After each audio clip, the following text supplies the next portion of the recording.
Students, welcome to सेफिया online classes. कैसे हैं आप सभी स्टूडेंट्स? मैं आशा करता हूं कि आप बहुत अच्छे से होंगे। तो आइए स्टूडेंट्स, आज हम आपके बीच एक बहुत ही इंपॉर्टेंट टॉपिक लेकर आए हैं। उस टॉपिक का नाम है स्टूडेंट्स इन्वर्जन। तो हम जान लेते हैं कि इन्वर्जन होता क्या है। सबसे पहले देखिएगा स्टूडेंट्स, कुछ एडवर्ब्स तथा एडवर्ब फ्रेजेस का प्रयोग जोड़ डालने के लिए वर्ब का प्रयोग सब्जेक्ट के पहले होता है। यह प्रक्रिया इन्वर्जन कहलाती है। देखिए स्टूडेंट, सबसे पहले तो मैं आपको एक बात बताना चाहूंगा। कुछ सेंटेंस या कुछ इस तरह की बातें होती हैं जिनको हम सामान्य रूप से व्यक्त करते हैं, और कुछ बातें ऐसी होती हैं स्टूडेंट्स जिन्हें हम बल देकर, अर्थात हम उन्हें बलपूर्वक अपनी भावनाओं को, अपनी फीलिंग्स को व्यक्त करने का प्रयास करते हैं। तो जब हम अपनी किसी भी फीलिंग को, जब हम अपनी किसी भी भावना को बलपूर्वक व्यक्त करते हैं, तो हम उसको व्यक्त करने के लिए इंग्लिश में हम वहां पे वर्ब का प्रयोग सब्जेक्ट से पहले करते हैं।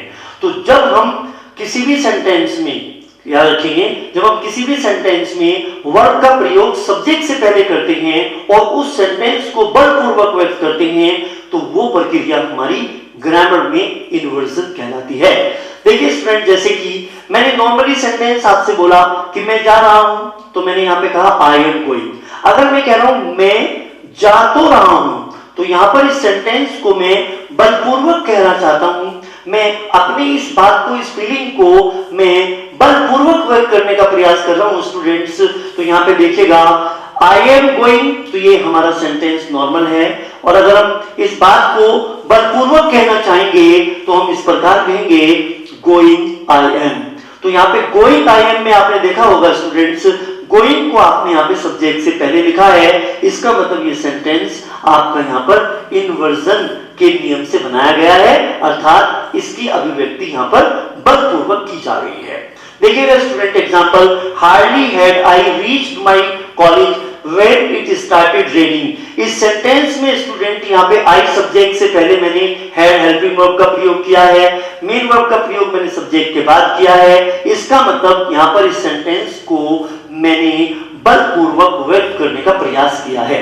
आगे देखिएगा, no sooner did I see my father when I stopped smoking. तो यहां पर देखिएगा स्टूडेंट, सब्जेक्ट से पहले मैंने हेल्पिंग वर्ब का प्रयोग किया और सब्जेक्ट के बाद मैंने मेन वर्ब का प्रयोग किया।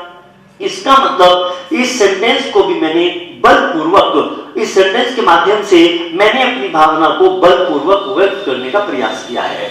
अब आगे देखिएगा student, types of inversion. Inversion student हमारे दो प्रकार के होते हैं। एक तो हमारा पार्शियल इन्वर्जन होता है, एक हमारा कंप्लीट इन्वर्जन होता है। अब ये पार्शियल इन्वर्जन क्या होता है और कंप्लीट इन्वर्जन क्या होता है, इन दोनों में अंतर को समझ लेते हैं। देखिएगा, इसमें हेल्पिंग वर्ब सब्जेक्ट के पहले तथा मेन वर्ब सब्जेक्ट के बाद प्रयोग की जाती है। तो स्टूडेंट्स, पार्शियल इन्वर्जन क्या होता है स्टूडेंट्स? जैसे कि मैंने ये दो एग्जांपल आपके सामने लिखे हैं, इनको आप ध्यान से देखिएगा। पार्शियल इन्वर्जन में ये होता है स्टूडेंट्स कि जो हमारी हेल्पिंग वर्ब होती है वो सब्जेक्ट से पहले प्रयोग की जाती है, और जो मेन वर्ब होती है वो सब्जेक्ट के बाद प्रयोग की जाती है। तो ग्रामर में ऐसा करना क्या कहलाता है? वो वाला इन्वर्जन कौन सा कहलाता है? जब हम वर्ब का प्रयोग इस प्रकार से करते हैं तो वो हमारा पार्शियल इन्वर्जन कहलाता है। इसको आप नोट डाउन कर लीजिएगा। देखिएगा स्टूडेंट्स, यहां पर मैंने हार्डली यूज किया, हार्डली के बाद में मैंने हेल्पिंग वर्ब यूज की। तो ये सब्जेक्ट से पहले मैंने यहां पे हेल्पिंग वर्ब का प्रयोग किया और मेन वर्ब का प्रयोग मैंने यहां पर सब्जेक्ट के बाद में किया। इसका मतलब ये वाला जो मैंने कौन सा इन्वर्जन प्रयोग किया है इस सेंटेंस में अपनी भावना को बलपूर्वक व्यक्त करने के लिए, इसमें मैंने पार्शियल इन्वर्जन के नियम का प्रयोग किया है। क्योंकि पार्शियल इन्वर्जन में क्या होता है कि हम जो हमारी मेन वर्ब होती है वो सब्जेक्ट के बाद प्रयोग की जाती है, और जो हेल्पिंग वर्ब होती है वो सब्जेक्ट से पहले प्रयोग की जाती है। इस पॉइंट को आप नोट डाउन कर लीजिएगा।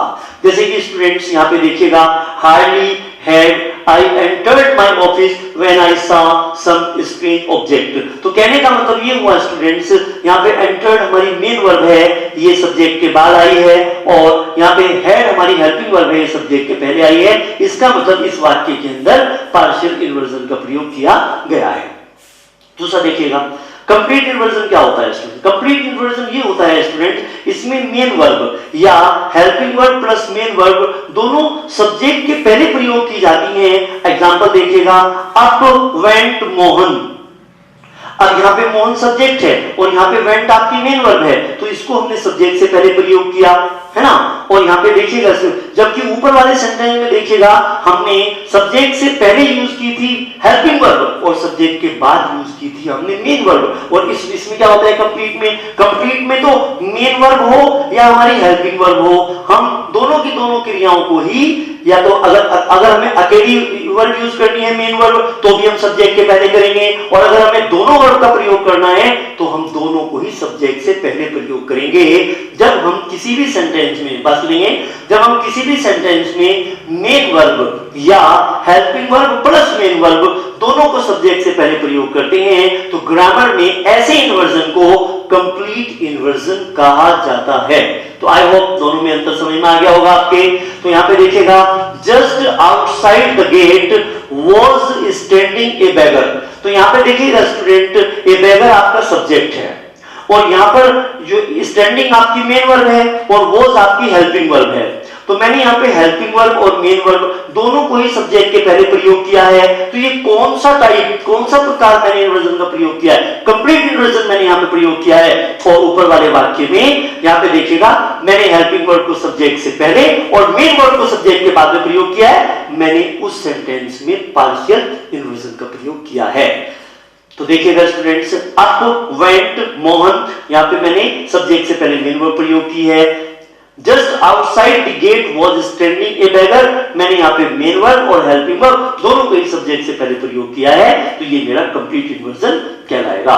तो दोनों में क्या अंतर होता है, इन्वर्जन कितने प्रकार के होते हैं और इन्वर्जन क्या होता है, आई होप इस वीडियो के माध्यम से आपको ये समझ में आ गया होगा। आइए स्टूडेंट्स, नेक्स्ट पार्ट में हम आपको इन्वर्जन के कुछ गोल्डन रूल्स बताएंगे।